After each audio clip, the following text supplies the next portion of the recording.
আসসালামু আলাইকুম। Marriage care বিডির বিবাহ বিষয়ক আলোচনায় ৭৯তম পর্বে কথা বলবো কাবিননামা ভালোভাবে পড়ার গুরুত্ব।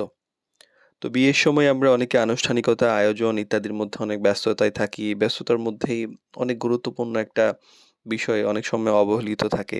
যেটা কাবিননামা বা নিকাহনামা ভালোভাবে না পড়া বা না বোঝা, না বুঝে সই করা।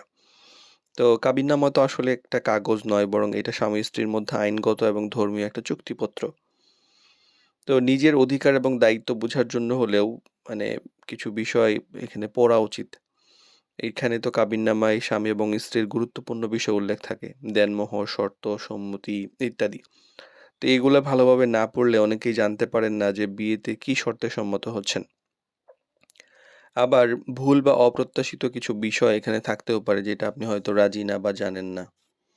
তো কাবিননামায় যে শর্তগুলো থাকে সেগুলো আগেও যদি আপনি পরিষ্কার করে পড়ে থাকেন তাহলে দেখা যাবে যে এই অপ্রত্যাশিত কিছু সমস্যা থাকে সেটা তৈরি নাও হইতে পারে। তো এই অংশটা বুঝে সাইন করা উচিত। আর দেনমোহরের বিষয়টাও নিশ্চিত থাকা উচিত। অনেক সময় আমরা এরকম ঘটনা শুনেছি যে কাবিননামায় দেনমোহরের ব্যাপারে আ যা মুখে বলা হয়েছে তা লেখা ছিল না।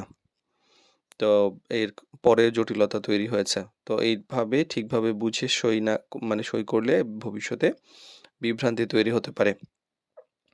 ভবিষ্যতের আইনি যদি কোনো জটিলতা হয়, এটাও কিন্তু আইনি জটিলতা নিরসনের একটা দলিল। তো এইটা গুরুত্বপূর্ণ ভূমিকা রাখে এবং এটা নিজের জন্যই, নিজের সুরক্ষার জন্যই জেনে সাইন করা উচিত। তাড়াহুড়া না করে বরং সচেতন হওয়ার একটা ব্যাপার এটা। তো এইটা যে আসলে আ মানে তাড়াহুড়া করার যে একটা বিষয় তা না। বরং সবকিছু ঠিকঠাক হলে যখন পড়ে শোনানো হয় বা সবকিছু একদম ফাইনাল হলে ২ পক্ষই একবার পড়ে তারপর সাইন করা উচিত।